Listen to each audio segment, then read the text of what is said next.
Hello viewers, अस्सलाम वालेकुम। मैं हूं मखदूम अमीर हैदर हाशमी और आप देख रहे हैं मेरा YouTube channel Hashmi organic farming. दोस्तों, हमारा आज का टॉपिक है बतख का ऑर्गेनिक गोश्त। दोस्तों, बतख लोग घरों में शौक़ से रखते हैं। इसका गोश्त बहुत लजीज और फ़ायदेमंद होता है। आपने अपने बुज़ुर्गों और हकीम हजरात से भी सुना होगा कि बतख का गोश्त बहुत सी बीमारियों में फ़ायदा देता है। मसलन फालिज और लकवा में तो ये अक्सीर का दर्जा रखता है। अज़ीज़ साथियों, इसके अलावा ये दिल के लिए भी अक्सीर है।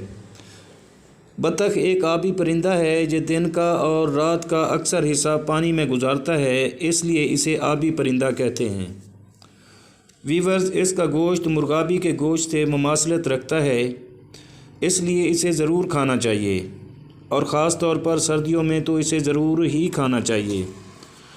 दूसरे नंबर पर ये एक ऑर्गेनिक गोश्त होता है।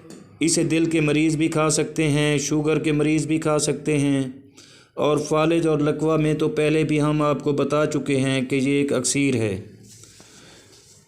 अज़ीज़ वीवर्स, ये उनको भी किसी किस्म का नुकसान नहीं पहुंचाता जो दिल का बाईपास करवा चुके हैं। दोस्तों, ये जो पानी वाले परिंदे होते हैं, इनका गोश्त बाकी परिंदों से थोड़ा ज़्यादा मुफीद होता है क्योंकि इसमें ओमेगा 3 की रेशो बहुत ज़्यादा होती है। दोस्तों, इसको पकाने में थोड़ा ये ख्याल रखना चाहिए कि इसे काली मिर्च और पुदीना और लहसुन में पकाना है ताकि इसके गोश्त में जो पानी और मिट्टी की स्मेल होती है वो इनसे ख़त्म हो जाए और फिर ये ज़्यादा लजीज भी बन जाता है। वीवर्स, इसमें जो फ़ैट होता है वो बाकी बड़े जानवर के गोश्त के फ़ैट से कुछ ज़्यादा होता है। इसके गोश्त में 11 ग्राम फ़ैट पर 100 ग्राम में, और बड़े जानवर के गोश्त में ये फ़ैट पर 100 ग्राम में 9.28% होता है। अज़ीज़ साथियों, बतख का गोश्त आयरन से भरपूर होता है।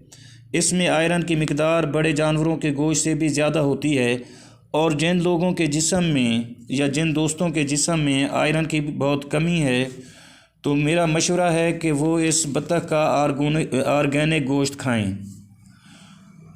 अज़ीज़ साथियों, बतख के गोश्त से अक्सर आयरन किसी चीज़ के गोश्त में है तो वो हमें हरन और बारहसिंगा के गोश्त में मिलेगा। दोस्तों, ये ऑर्गेनिक गोश्त में आता है। आप अपने दिल और दिमाग में कभी भी ये सोच ना रखें कि हम इसे खा सकते हैं या नहीं। दोस्तों, ये एक हलाल परिंदा है, आप इसे बग़ैर किसी वहम के खा सकते हैं। दोस्तों, आप बतख अपने घरों में भी रख सकते हैं और आप इसकी फार्मिंग भी कर सकते हैं। मुख्तसर ये कि इसका गोश्त इंसानी सेहत के लिए बहुत ही ज़्यादा मुफीद है। अगर आप दोस्तों को मेरी ये कोशिश, ये काविश पसंद आई हो तो मेरी वीडियो को लाइक और शेयर भी ज़रूर कर दीजिएगा, और अगर आप मेरे चैनल पर नए हैं तो प्लीज़ मेरे चैनल को सब्सक्राइब भी कर दें। इससे आपको बहुत सी मुफीद वीडियो मिलती रहेंगी और इंशाअल्लाह मैं आपके लिए नई वीडियोस भी बनाता रहूँगा। अल्लाह आपका, सबका और हम सब का हामी और नासिर हो। अल्लाह हाफ़िज़।